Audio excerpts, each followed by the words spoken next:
बिस्मिल्लाहिर्रहमानिर्रहीम अस्सलाम वालेकुम। कैसे हो दोस्तों? मैं उम्मीद करता हूं कि आप सब खैर आफियत से होंगे। दोस्तों आज मैं आपको बॉर्डरलाइन पर्सनैलिटी डिसऑर्डर के बारे में इंफॉर्मेशन दूंगा।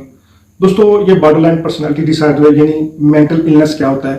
दोस्तों इसमें पेशेंट को कौन कौन से साइन और सिम्टम देखने में आते हैं, तो इसके पीछे कौन कौन सी कॉजेज होती हैं जिसकी वजह से पेशेंट को एक मेंटल इलनेस जो है ना और उसके साथ बॉर्डरलाइन पर्सनैलिटी डिसऑर्डर का इशू जो है वो देखने में आता है। तो दोस्तों ये तमाम इन्फॉर्मेशन मैं आपको इस वीडियो में बताऊंगा। तो मेरी आप सबसे गुजारिश है कि वीडियो को एंड तक लाजमी देखें। मैं हूं डॉक्टर उमर और आपको अपने चैनल होम्योटेक में खुशामदीद कहता हूँ।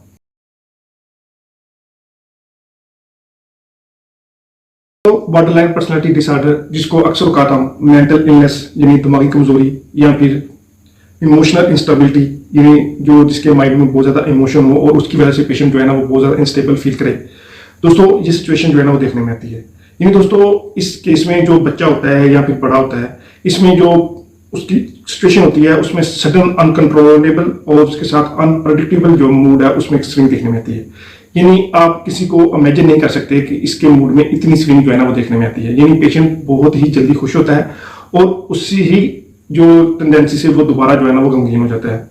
यानी इसमें जो मूड स्विंग होता है उसको बहुत ज्यादा जो है ना अचानक होता है और अनप्रडिक्टेबल होता है। यानी आपकी सोच से ज्यादा जो है ना उसकी मूड स्विंग जो है ना वो देखने में आती है। और जो पेशेंट होता है वो किसी भी रिलेशनशिप के सामने खुद को बहुत ज्यादा इनसिक्योर फील करता है और अपनी आइडेंटिटी को उसके सामने प्रेजेंट करने में जो है ना उसको हिचकिचाहट जो है ना वो देखने में आती है।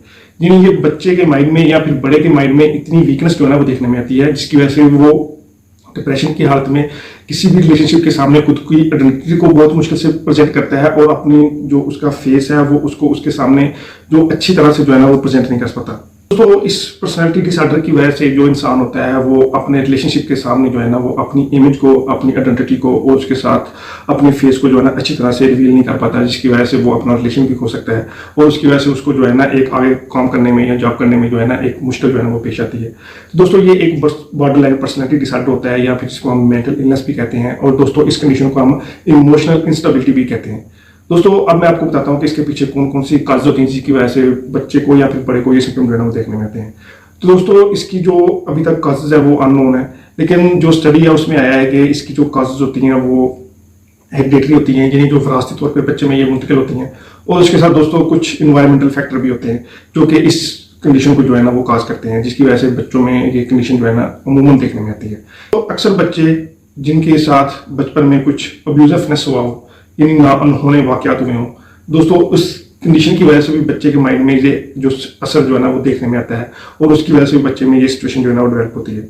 और उसके बाद अक्सर बच्चे जिनको बचपन में नेग्लेक्ट किया जाता है यानी उनको नजरअंदाज किया जाता है, उनको उनकी अच्छी तरह परवरिश नहीं की जाती, उनको नेग्लेक्ट किया जाता है। तो दोस्तों ऐसे बच्चों में भी ये सिम्टम जो है ना वो दूसरे पेरेंट्स की तरफ देख के, दूसरे बच्चों की तरफ देख के जो है ना वो माइंड में डेवलप हो जाते हैं। और उसके साथ दोस्तों ऐसे बच्चे जिनको जो पेरेंट्स है वो अच्छी तरह से उनको लव नहीं करते, उनकी जो प्रॉपर केयर है वो नहीं करते या उनकी जो डिमांड है वो पूरी नहीं करते, दोस्तों वो बच्चे अपनी डिमांड को फुलफिल करने के लिए या फिर दूसरे पेरेंट्स के जो दूसरे बच्चे होते हैं उनकी तरफ देखने से वो खुद में इस तरह के जो इमेजिनेशन है वो डेवलप कर लेते हैं, जिनकी वजह से बच्चों को ये सिम्टम जो है ना वो अक्सर सिचुएशन जो है ना वो देखने में आती है। तो दोस्तों अब मैं आपको इसकी सिम्टम बताता हूँ कि ऐसे बच्चे जिनको बचपन में नेग्लेक्ट किया जाता है या फिर उनसे अच्छी तरह लव नहीं किया जाता है या फिर दोस्तों उनके साथ कुछ अनहोने वाकयात हुए हों, दोस्तों ऐसे बच्चों में जो बॉर्डरलाइन पर्सनैलिटी डिसऑर्डर में कौन कौन से सिम्टम जो है ना वो देखने में आते हैं। ये है कि ऐसे बच्चे जो कि बॉर्डरलाइन पर्सनैलिटी डिसऑर्डर के बच्चे होते हैं या इनको मेंटल इलनेस का इशू हो, दोस्तों उसमें जो मूड है वो बहुत ज्यादा स्विंग देखने में आता है। यानी उनमें जो एक सडन अनकंट्रोलेबल और अनप्रिडिक्टेबल जो है ना मूड में एक चेंजिंग जो है ना वो देखने में आती है और उसके साथ उनके माइंड में बहुत ज्यादा इरिटेबिलिटी जो है ना वो देखने में आती है। यानी वो बहुत ज्यादा शरारती होते हैं, वो उनमें जो है ना बहुत ज्यादा टेस्टोस्टेरोन का लेवल जो है ना वो हाई होता है, जिसकी वजह से बच्चा ऑल टाइम शरारतें जो है ना वो करता रहता है और उसके साथ उनके जो मूड में बहुत ज्यादा स्विंग होती है, वो कभी खुश होता है कभी गमगीन हो जाता है। और दोस्तों ऐसे बच्चों में जो एक इंपल्सिव और डिस्ट्रक्टिव थॉट जो है ना वो बार बार रिपीट करते हैं, यानी उनके वो बहुत ज्यादा बच्चे जो है ना वो इंपल्सिव होते हैं, बहुत ज्यादा हसासियत वाले होते हैं और उनके साथ बच्चे बहुत ज्यादा डिस्ट्रक्टिव थॉट जो है ना वो रखते हैं, वो बार बार हर चीज को जो है ना वो तोड़ने की टेंडेंसी जो है ना उनमें होती है। जब आप कोई भी चीज उनको पकड़ाएंगे वो फौरन जो है ना उनको तोड़ देंगे, चाहे तो वो किसी दीवार के साथ मारते हैं या फिर वो खुद ही तोड़ दें। तो दोस्तों ऐसे बच्चों में अक्सर आपको डिप्रेशन का इशू जो है ना वो भी देखने में आते हैं, डिप्रेशन के सिम्टम जो है ना वो भी देखने में आते हैं।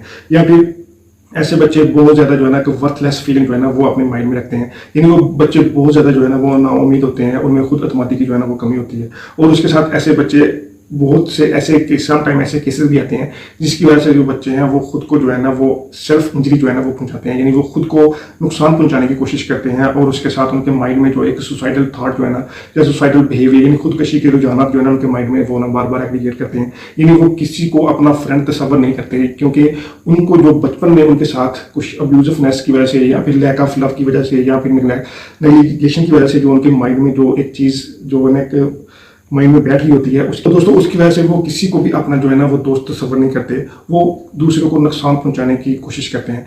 तो दोस्तों ये चंद एक क्लियर सिम्टम थे जो कि बच्चों में अक्सर कार्डियक सिम्टम जो है ना वो देखने में आते हैं, जो कि एक बॉर्डरलाइन पर्सनालिटी डिसऑर्डर के या फिर मेंटल इलनेस के या फिर इमोशनल इंस्टेबिलिटी के केस में ये सिचुएशन जो है ना वो देखने में आती है। तो दोस्तों अब मैं आपको होम्योपैथिक मेडिसिन बताता हूँ कि जो कि बहुत ही अच्छे तरीके से बॉर्डरलाइन पर्सनालिटी डिसऑर्डर के केस में बच्चों को क्योर करती हैं।